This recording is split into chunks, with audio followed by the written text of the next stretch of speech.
जिस राम मंदिर और धारा 370 के मुद्दे पर बीजेपी ने 2014 और 2019 में रिकॉर्ड जीत हासिल की, उसे दोहराने के लिए बीजेपी के पास अब पीओके वाला प्लान तैयार हो चुका है और चुनावी मंच से इसे अब धार भी दिया जाने लगा है। सीएम योगी ने चुनावी जनसभा को संबोधित करने के दौरान एक बार फिर पीओके हमारा वाला संदेश दिया।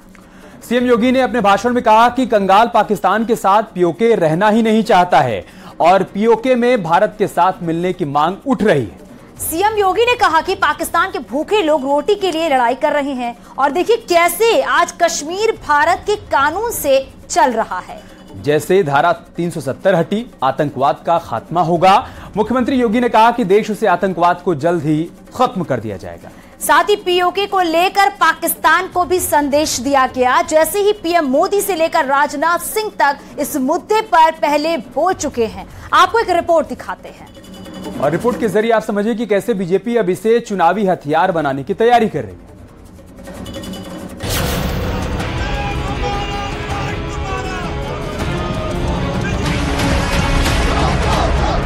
वो कसर कभी भी हमारे दिलों में है कि जम्मू एंड कश्मीर के पीओके को आप भारत का हिस्सा नहीं मानते हो क्या? एग्रेसिव ना हो, जान दे देंगे इसके लिए। क्या बात कर रहे हो आप? अपने पापों की सजा पाकिस्तान पा रहा है और उसके पापों की सजा उसको मिलनी ही चाहिए।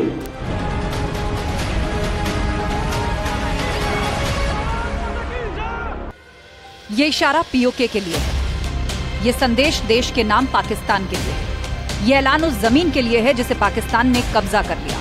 2024 के रण में अब बीजेपी का सियासी इशारा यानी पीओके हमारा होने वाला है।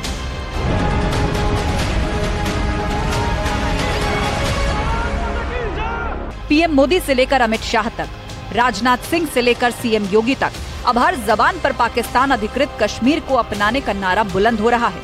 वो भी उस समय जब पाकिस्तान दाने दाने के लिए मोहताज है। लेकिन पाकिस्तान के अंदर 1 किलो गेहूं के लिए, 1 किलो आटा के लिए कैसे छीना झपटी होती है, गली मोहल्ले में आप देखते होंगे बहुत बार। और यही दृश्य आज पाकिस्तान के अंदर देख रहे होंगे।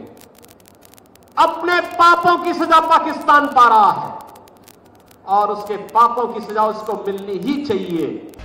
सीएम योगी के भाषण में पीओके का नाम सिर्फ इत्तेफाक नहीं बल्कि इसके पीछे की वजह साफ है, क्योंकि बीजेपी 2024 के रण में पीओके को मुद्दा बनाने वाली है और एक बार फिर इतिहास रचने वाली है, वो भी सियासी पिच पर। क्योंकि राम मंदिर का निर्माण हो रहा है, अनुच्छेद 370 हटाया जा चुका है, यूसीसी पर सुझाव मांगे जा रहे हैं, पीओके हमारा है का संदेश दिया जा रहा है। ऊपर से ये दो मुद्दे जिनके बलबूते 2014 और 2019 में बीजेपी ने रिकॉर्ड जीत हासिल की और नीचे के दो मुद्दों को इस बार भुनाने की तैयारी है, क्योंकि मंच जो भी हो पीओके के लिए हर जबान से बीजेपी के दिग्गज पाकिस्तान को चिता रहे हैं। सीमावर्ती क्षेत्रों में जो पहले 9 वर्ष पहले घुसपैठ होती थी, अब कोई घुसपैठ नहीं करता। दुश्मन की आंख से आंख मिला करके अगर उसने कहीं कोई जरूरत की तो एयर स्ट्राइक और सर्जिकल स्ट्राइक के माध्यम से दुश्मन की मांद में घुस करके दुश्मन का काम तमाम करने का जज्बा भी आज भारत रखता है। भाइयों बहनों, ये वही भारत है जहां पर पहले भारत की सीमाओं का अतिक्रमण अक्सर कोई पड़ोसी देश कर देता था। आज कोई दुश्मन ये दुस्साहस नहीं कर सकता। सीएम योगी ने कहा, कंगाल पाकिस्तान के साथ पीओके नहीं रहना चाहता, क्योंकि वहाँ गरीबी है, भूखमरी है, वहाँ की जनता त्राहिमाम कर रही है। वो अब पाकिस्तान से अलग होकर वापस भारत आना चाहते हैं और ऐसी ही तस्वीर कुछ पीओके से भी सामने आई। हमारे जिन इलाकों पर उसने अपना अनधिकृत कब्जा जमाया हुआ है, वहाँ के लोगों को उसने कितने अधिकार दे रखे। मानवाधिकार के नाम पर मगरमच्छ के आंसू बहाने वाला पाकिस्तान इन इलाकों के लोगों की कितनी चिंता करते हैं, यह आप भी जानते हैं और यह हम भी जानते हैं। इन अमानवीय घटनाओं के लिए पाकिस्तान पूरी तरह से जिम्मेदार है।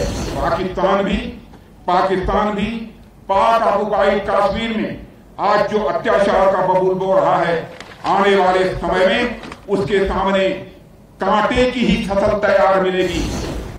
यानी बिल्कुल सही मुहूर्त है। बीजेपी को पीओके की जरूरत है क्योंकि 2024 के रण में विपक्ष एकजुट होने की तैयारी में है। यूपी से कर्नाटक तक और बिहार से बंगाल तक विपक्षी नेता खुद को हम साथ साथ हैं बता रहे हैं। ऐसे में बीजेपी को जनता का दिल जीतने के लिए एकमात्र ऑप्शन पीओके बचा है, जिसे वापस लाने के लिए अब आवाज उठने लगी है, जिसे सफल करना मोदी के लिए नामुमकिन नहीं, क्योंकि मोदी है तो मुमकिन है। भारत G20 में बड़ी जिम्मेदारियां निभा रहा है। अमेरिका भारत को अपना करीबी दोस्त मानता है। इस्लामिक देशों से पीएम मोदी के अच्छे संबंध हैं। पीओके की जनता की उम्मीद हिंदुस्तान है और चीन फिलहाल अपनी समस्याओं से त्रस्त है। यानी पीओके हमारा वाला नारा साकार करने के लिए प्रधानमंत्री मोदी के पास इससे बेहतर मौका नहीं मिलने वाला है, क्योंकि पीओके की जनता भी भारत की तरफ मुंह उठाकर देख रही है। तो क्या 2024 से पहले पाकिस्तान अधिकृत कश्मीर में कुछ बड़ा होने वाला है और बीजेपी को बहुत बड़ा मुद्दा मिलने वाला है? इस सवाल की उल्टी गिनती शुरू हो चुकी है। Bureau report, news 18।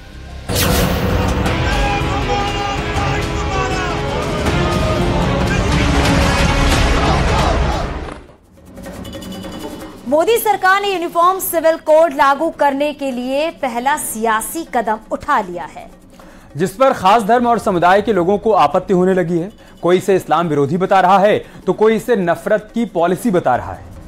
और सबसे ज्यादा परेशानी मौलाना और मौलवी को हो रही है। लेकिन यूसीसी लागू होने से जाति से परे, धर्म से परे, आप स्त्री या पुरुष, इसके भी परे कानून सबके लिए एक समान होगा। दरअसल यूसीसी का मसौदा करीब करीब तैयार हो चुका है, जिसमें लड़कियों की शादी की उम्र को लेकर नियम हैं। तलाक के आधार से जुड़े हुए नियम भी इसमें शामिल किए गए हैं। साथ ही साथ बच्चे को गोद लेने का आधार भी तैयार हो चुका है। उत्तराधिकार और विरासत के नियम भी अलग होंगे। परिवार नियोजन से जुड़े नियम भी बदले जा सकते हैं। यानी एक देश एक विधान, लेकिन विपक्ष क्यों परेशान? आपको पूरी रिपोर्ट दिखाते हैं।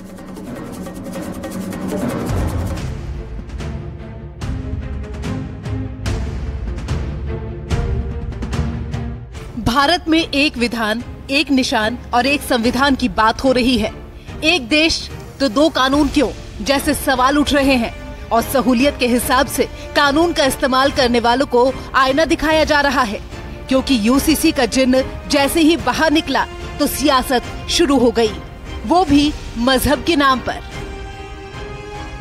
सामाजिक ढांचे पे हजारों कितना जमाना हो गया जब दुनिया बनी है, तो जब से कोई किसी को कोई इतराज नहीं था। आज ये बीजेपी की गवर्नमेंट को इतराज है बस।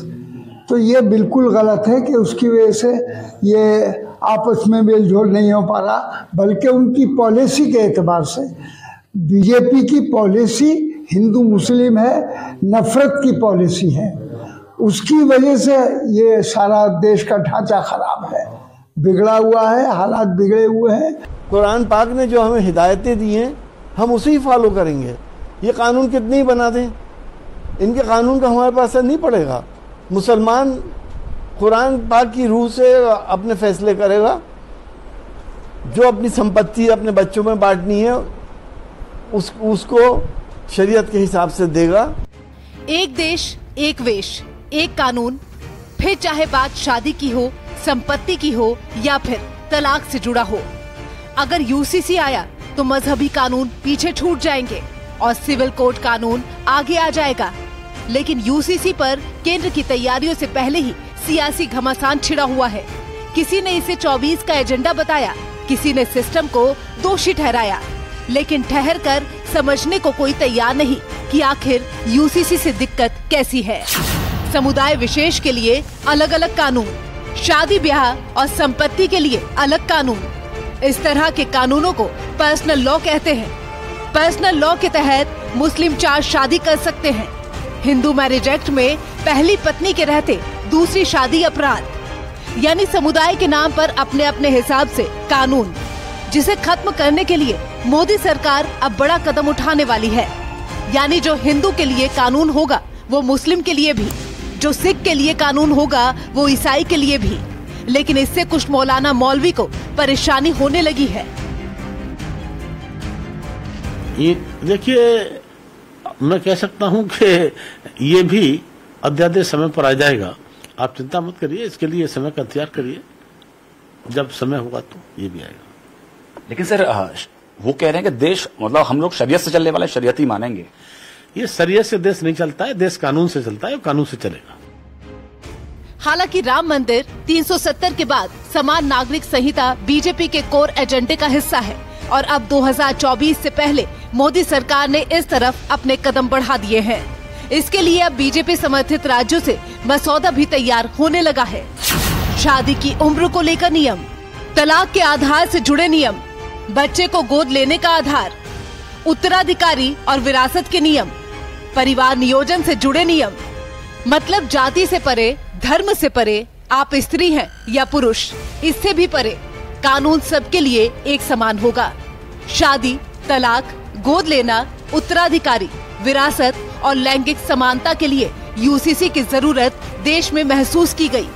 इसके तहत शादी, तलाक, बच्चा गोद लेने और संपत्ति बंटवारे जैसे मामलों में सभी नागरिकों के लिए एक जैसे नियम ही होंगे और इसी का विरोध सबसे ज्यादा अल्पसंख्यक खासकर मुस्लिम समुदाय के लोग करते हैं। Bureau report, news 18। इधर यूसीसी को लेकर धामी सरकार ने ब्लूप्रिंट तैयार कर लिया है और इसके लिए ड्राफ्ट भी तैयार हो रहा है। दरअसल सीएम धामी ने कहा है कि जल्द ही यूसीसी का ड्राफ्ट तैयार होगा। ड्राफ्ट मिलने के बाद इसे लागू किया जाएगा। चुनाव में यूसीसी का संकल्प लिया था, 2 अंतर्राष्ट्रीय सीमा से देवभूमि लगा है। संविधान की धारा 44 में यूसीसी का उल्लेख है। अब लॉ कमीशन भी इस पर काम कर रहा है और जल्द ही उत्तराखंड में इसे लागू कर दिया जाएगा।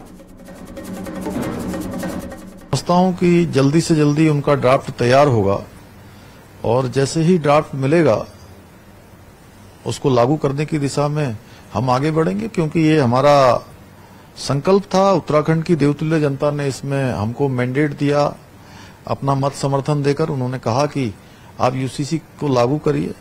और उत्तराखंड के अंदर चूंकि ये देवभूमि है, उत्तराखंड 2 अंतर्राष्ट्रीय सीमाओं से लगा हुआ प्रदेश है। प्रत्येक परिवार से, सेना में, अर्धसैनिक बलों में, उत्तराखंड के प्रत्येक परिवार से कोई न कोई अपनी सेवाएं देता है।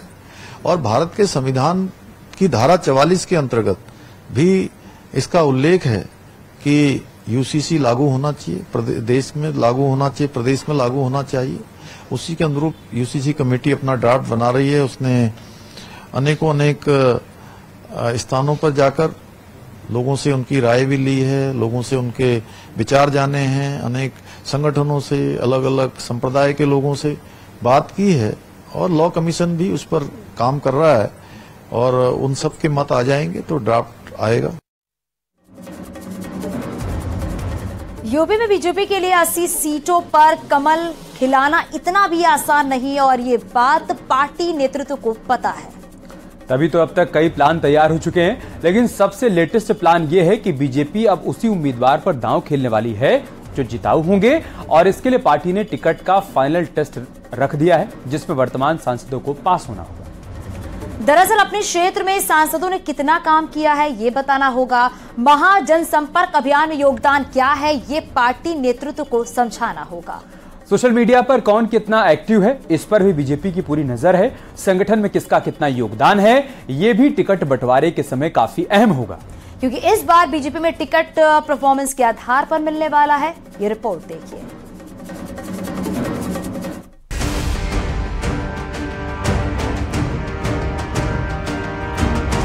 सत्ता के शीर्ष पर बैठी देश की सबसे बड़ी पार्टी बीजेपी की नजर उस प्रदेश पर है जहां लोकसभा की सबसे ज्यादा सीटें हैं, जहां से सीधा रास्ता दिल्ली की गद्दी को जाता है और जहां बीजेपी के सामने विपक्ष से दूर दूर तक कोई नहीं। यानी अब उस उत्तर प्रदेश को फतेह करने के लिए बीजेपी ने टिकट बंटवारे का टाइट प्लान तैयार किया है। बीजेपी में कैसे मिलेगा टिकट? सांसदों को पहले रिपोर्ट कार्ड देना होगा, क्षेत्र में कितने काम हुए ब्यौरा देना होगा, संगठन में सक्रियता का ब्यौरा देना होगा, 3 पेज के फॉर्म में जानकारी देनी होगी। महाजनसंपर्क अभियान में क्या योगदान है, यानी परफॉर्मेंस के आधार पर बीजेपी टिकट देगी। मतलब जो 2019 में सांसद बन गए, अब उन्हें ये बताना होगा कि उन्होंने जनता के लिए, पार्टी के लिए संगठन स्तर पर कौन कौन से बेहतर काम किए हैं। जनता के बीच उनकी पकड़ कैसी है, क्योंकि बीजेपी इस लोकसभा चुनाव में जरा सा भी रिस्क नहीं लेना चाहती।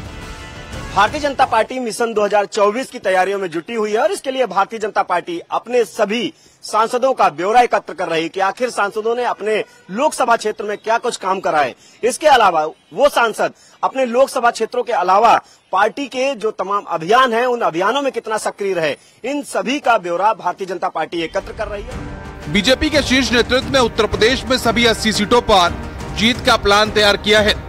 ऐसे में उन प्रत्याशियों की लिस्ट तैयार हो रही है जो सबसे बेस्ट होंगे, यानी जो फिलहाल सांसद हैं उनका भी टिकट कट सकता है, क्योंकि टिकट के लिए इस बार की गाइडलाइन पहले के मुकाबले थोड़ी कठिन है। इस बार सांसदों को ये भी पता करना है कि उनके क्षेत्र में सोशल मीडिया का मास्टर कौन है। सोशल मीडिया का मास्टर कौन? सोशल मीडिया इन्फ्लुएंसर्स पर बीजेपी की नजर। प्रभावित पोस्ट करने वालों की लिस्ट होगी तैयार। हर लोकसभा में 100 लोगों की लिस्ट बनानी है।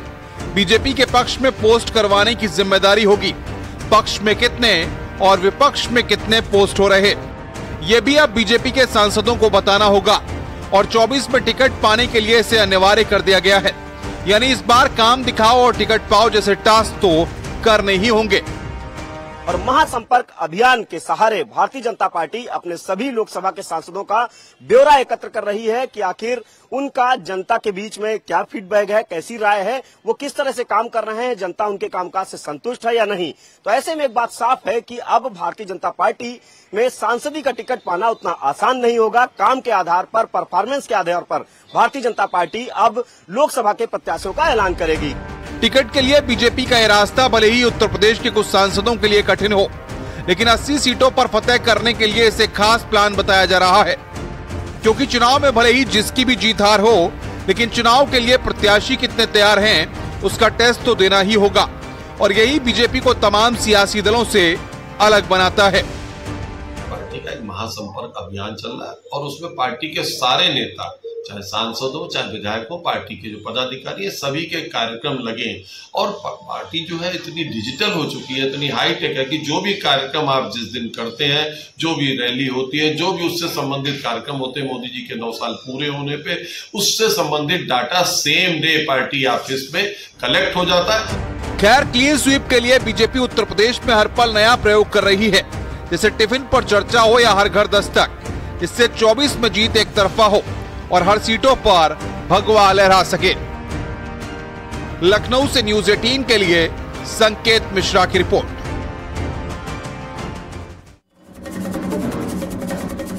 योग दिवस से पहले सीएम योगी ने एक संदेश जारी किया है। उन्होंने लोगों से योग करने की अपील की है। सीएम योगी ने कहा है कि योग संपूर्ण जीवन पद्धति है, जीवन का अनुशासन है। शारीरिक और मानसिक स्वास्थ्य योग के स्वाभाविक परिणाम है, अतः योग अवश्य अपनाएं। नमस्कार। उत्तर प्रदेश के मेरे सम्मानित भाइयों एवं बहनों, ब्रह्म विद्या उपनिषद में कहा गया है, एते गुणा प्रवर्तन्ते योगाभ्यास कृते समय तस्मात् योगम समादाय सर्व दुख बहिष्कृतः। अर्थात योगाभ्यास के द्वारा जो श्रम किया जाता है वह कभी भी निरर्थक नहीं जाता है। प्रयत्नपूर्वक किया गया योग संपूर्ण दुखों का निवारण कर देता है। आप सभी को 9वें अंतर्राष्ट्रीय योग दिवस की हार्दिक बधाई। योग से शरीर और मन दोनों स्वस्थ रहते हैं। ये स्वास्थ्य, सुख, शांति, समन्वय का कल्याण का माध्यम है। प्रारंभ से ही योग हमारी सनातन परंपरा का अभिन्न अंग रहा है। योग भारतीय मनीषा का विश्व मानवता को प्रदान किया गया अमूल्य उपहार है, जिसे माननीय प्रधानमंत्री श्री नरेंद्र मोदी जी ने पूरी दुनिया के सामने प्रस्तुत करके मानवता के कल्याण का मार्ग प्रशस्त किया है। आदरणीय प्रधानमंत्री जी की ही पहल पर संयुक्त राष्ट्र महासभा ने भारत की परंपरागत विरासत योग को मान्यता प्रदान करते हुए प्रत्येक वर्ष 21 जून को अंतर्राष्ट्रीय योग दिवस मनाने का संकल्प सर्वसम्मति से अनुमोदित किया। दिनांक 21 जून 2015 को प्रथम अंतर्राष्ट्रीय योग दिवस मनाया गया। दुनिया के अधिकांश देशों ने योग के महत्व को स्वीकार करते हुए भारत की ऋषि परंपरा के प्रति कृतज्ञता प्रकट की। आयुष मंत्रालय भारत सरकार द्वारा इस वर्ष 21 जून 2023 को 9वां अंतर्राष्ट्रीय योग दिवस मनाया जा रहा है, जिसकी थीम हर आंगन योग रखी गई है। इसका उद्देश्य प्रत्येक परिवार को योग से जोड़ते हुए कल्याण एवं स्वास्थ्य लाभ की प्राप्ति है। प्रदेश में 9वें अंतर्राष्ट्रीय योग दिवस का दिनांक 21 जून 23 को व्यापक रूप से आयोजन किया जा रहा है। इसी क्रम में दिनांक 15 जून 23 से 21 जून 23 तक योग सप्ताह मनाया जा रहा है। इस दौरान प्रदेश भर में योग पर आधारित विभिन्न कार्यक्रमों का आयोजन हो रहा है। माननीय प्रधानमंत्री जी के प्रयासों से योग अब एक वैश्विक पर्व बन गया है। योग युज धातु से बना है, जिसका अर्थ है जोड़ना। योग व्यक्ति के साथ ही संपूर्ण मानवता के कल्याण के लिए जो सदैव कुटुंबकम की हमारी भावना को भी अभिव्यक्त करता है। योग संपूर्ण जीवन पद्धति, जीवन का अनुशासन है। शारीरिक और मानसिक स्वास्थ्य योग के स्वाभाविक परिणाम है। अतः योग अवश्य अपनाएं, स्वस्थ रहें, सानंद रहें। आप सभी को एक बार पुनः 9वें अंतर्राष्ट्रीय योग दिवस की हार्दिक बधाई एवं शुभकामनाएं। जय हिंद। और यहां रुकेंगे एक छोटे से ब्रेक के लिए। खबरें जारी हैं, आप बने रहे हमारे साथ।